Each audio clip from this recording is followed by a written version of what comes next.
ഇന്ന് നമുക്ക് വീട്ടിലൊരു സാമ്പാർ പൊടി തയ്യാറാക്കിയാലോ? അപ്പോഴും നമുക്ക് വീഡിയോയിലേക്ക് പോകാം. സാമ്പാർ പൊടിക്ക് ആവശ്യമായ ചേരുവകൾ നമുക്ക് ഓരോന്നായി വറുത്തെടുക്കാം. ആദ്യം മുളക് വറുത്തെടുക്കാം. ഒരു 15 മുളകുണ്ട് ഇത്.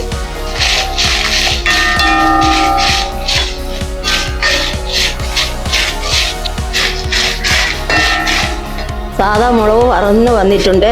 ഇനി നമുക്കിതൊരു പാത്രത്തിലോട്ട് മാറ്റാം. ഇനി നമുക്കൊരു 15 കാശ്മീരി മുളക് വറുത്തെടുക്കാം.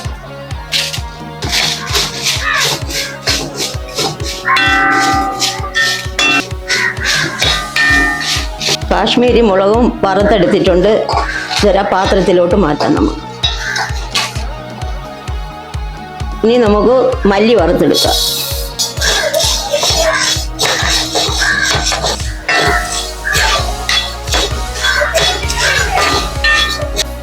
ഇനി നമുക്ക് മല്ലി ഒരു ഇതിലോട്ട് മാറ്റാം.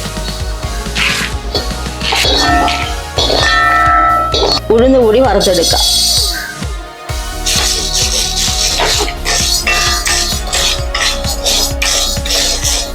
എല്ലാം വേറെ വേറെ വറുത്തെടുക്കുന്നത് പലതിനും പല പരുവായതുകൊണ്ടാണ് നമ്മൾ വേറെ വേറെ വറുത്തെടുക്കുന്നത്.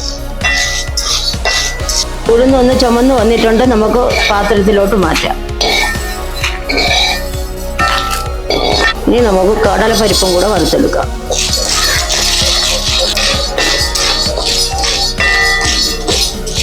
കടലപ്പരിപ്പ് ചെറിയ ചൂടിൽ വറുത്തെടുക്കാവൂ, അല്ലെങ്കിൽ പെട്ടെന്ന് കരിഞ്ഞു പോകും. ഓഫീസിലൊക്കെ പോകുന്നവർക്ക് ഇതുപോലെ സാമ്പാർ പൊടി തയ്യാറാക്കി വെച്ചാൽ അവർക്ക് പെട്ടെന്ന് സാമ്പാർ വയ്ക്കാം. കടലപ്പരിപ്പ് മൂത്ത് വന്നിട്ടുണ്ട്. നമുക്ക് പാത്രത്തിലോട്ട് മാറ്റാം.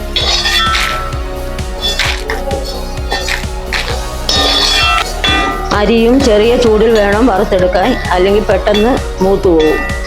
അരി വറുത്ത് വന്നിട്ടുണ്ട്. നമുക്കിനി പാത്രത്തിലോട്ട് മാറ്റാം. ജീരകവും ഉലുവയും കൂടെ നമുക്ക് ഒരുമിച്ച് വറുത്തെടുക്കാം.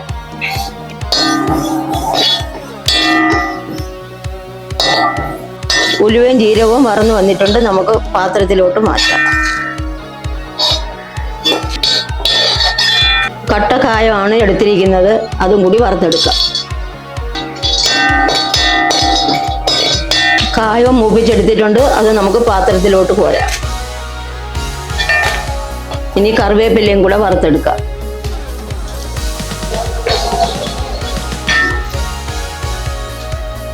കറിവേപ്പിലയും കൂടെ നമുക്ക് വറന്ന് വന്നിട്ടുണ്ട്. കോരിയെടുക്കാം.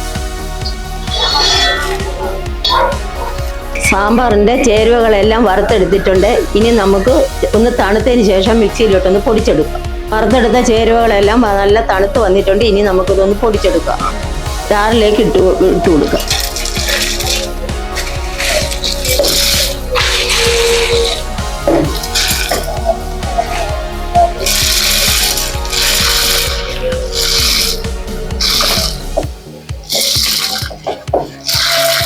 ഇനി ഇതിലേക്ക് മഞ്ഞപ്പൊടിയും കൂടെ ചേർത്ത് നമുക്ക് പൊടിച്ചെടുക്കാം. സാമ്പാർ പൊടി തയ്യാറായിട്ടുണ്ട്. ഈ ഒരു പരുവത്തിന് വേണം പൊടിച്ചെടുക്കാൻ.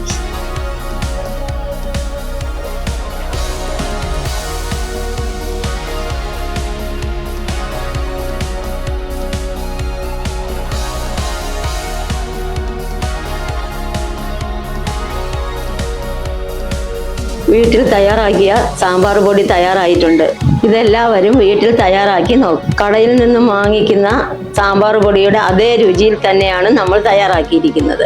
അപ്പോൾ എല്ലാവരും വീട്ടിൽ തയ്യാറാക്കി നോക്കുക. അഭിപ്രായം എന്നെ അറിയിക്കുമല്ലോ. അപ്പോൾ നല്ലൊരു വീഡിയോയുമായിട്ട് നമുക്ക് നാളെ കാണാം.